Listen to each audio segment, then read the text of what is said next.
Welcome back to another Star Citizen patch notes video. 323.1a has finally been released to live, and with it comes the running of Xenothreat 2.0. This is the continuation of the Overdrive missions, meaning you will no longer be able to receive the missions for Overdrive Initiative Phase 1 through 5. CIG was hoping they wouldn't have to wipe and pull from long-term persistence data. However, there was a corruption found, and things like ship rentals and refinery jobs were lost going into this update. To start off the new features in this update, there's been an adjustment to missiles. Both the minimum and maximum ranges have been increased and speeds have been reduced. Along with this, their fuel tank capacity has also had a balancing pass. So far, I haven't really noticed this negatively impacting my dogfighting experiences, but maybe I'll see these changes as I start using different payloads. Some other tuning changes have come to the Anvil Hornet series by lowering their boost fuel use. The F-7A Mark II has had its lateral strafing capabilities fixed, slowing down its speeds and bringing it in line with CIG tuning expectations. Along with these changes, the F-7CR has also had an adjustment to its upstrafing capacity. The Firebird is getting an increase in its missile payload, going from 12 to 24. It also now has a reduction of 40% to all emissions, increasing its stealth capabilities. The last ship to get an update is the Retaliator, which will now have size 3 guns on all of its turrets, as well as some updated turret constraints. There's also been a reduction in the salvage cover-up rewards, so be prepared for that if your main gameplay loop is salvage. Moving on to core tech, vehicle entrance markers should now be removed while in a different zone or if you are too far away. The vehicle hit damage network and client got some performance optimizations along with a weapon audio mixing pass. We have a long list of bug fixes, so bear with me as I try to get through all of them. For ships, missiles should now hit their target even while the target is rotating, shield visual effects should now play correctly, and the precision targeting gimbal mode should only be active in precision mode. There should also no longer be areas inside the Retaliator which could cause asphyxiation issues. The ballistic gunner seat should now have proper interaction points, and the F-8C should no longer have a hazy cockpit while flying through space clouds. Various Viz area issues around the hammerhead have been fixed, and the 400i elevator panel should no longer disappear.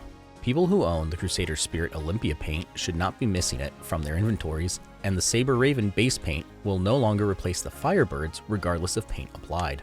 I know I had this issue on the Vulture, but I haven't checked to see if this is still an issue. The last ship fix should be the missing left and right thrusters on the Nox. For locations, Pyro Jump Point Station elevators should now arrive when called, and there should no longer be any missing Jump Town locations. Another much needed fix is the rapid oxygen depletion bug in the Klesher work mines, making a prison escape virtually impossible. There's a fix for carryable objects falling through many floors, exit or get up prompts shouldn't be missing from beds, and Copian Horn and Merrick gems should now be able to be sold. While using the multi-tool tractor beam, there was an issue with the mouse sensitivity not resetting depending on the weight that was lifted. During the Halt illegal surveillance missions, destroying probes should no longer cause players to get a crime stat, and AIs should also have a fix to their reaction to non-hostile players. The last two fixes are squads being separated when loading into the online Arena Commander matches, and a 30,000 error and disconnection fix that players could come across loading into the persistent universe. For technical updates, there were 6 client and 5 server crash fixes, as well as a main thread deadlock and an out-of-system memory client crash. While we have a long list of fixes, there's an equally long list of known issues we need to address. The first being, if there's a server crash recovery, all current missions will be marked as abandoned. While you shouldn't lose reputation, a side effect of this issue is that you could end up trespassing in certain locations like underground facilities. You should also be careful because the area could reset with a different mission, and if you aren't paying attention, you may start killing security forces and end up with a hefty crime stat. For the rest of the issues, I'll do my best to group them up. In locations, there's a widespread issue of not being able to service your ship whether it's at a landing pad or in a hangar, and AI won't move after spawning at derelict settlements. Grimhex has an issue with corpses failing to despawn, as well as turrets and guards will shoot at players with a crime stat. Grimhex and New Babbage also have an issue where you won't be able to purchase Tiger Claws on shelves because they are missing their AR shopping UI. If you have a Hull C, trying to retrieve it at locations without a docking port will display unable to handle your request at this time. Another docking port related issue is when docking or retrieving a ship to a docking port at a station, the arm will not extend. A fix I use for the Hammerhead is to call out a smaller ship and then your ship that wants to be placed at a docking collar. This should force the larger ship to be placed into a hangar. At Klesher, there is an issue where laser trip mines placed along the escape route will detonate even while you are prone under them. At distribution centers, players are unable to ledge grab while trying to climb out of the maintenance hatches in the ground, and last but not least, the Lorville tutorial can spawn a player's food and drink in a different room.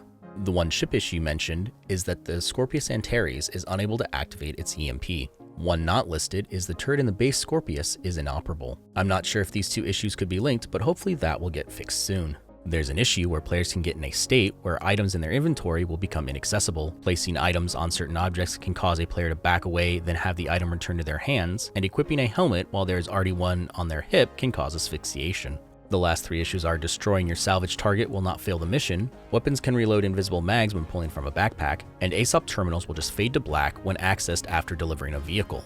Since I was late on getting this video done, there was also a hotfix that dropped today, which should fix players being unable to use landing services. It appears the issue was landing services getting stuck on the previous player that landed and would not recognize the new player requesting services. There were also fixes for 4 server and 1 client crash, as well as a server deadlock fix. That's it for this patch notes update. I know these can be a bit long, so if you made it to the end, thanks for watching. And as always, I hope you found this informative, and I'll catch you in the next one.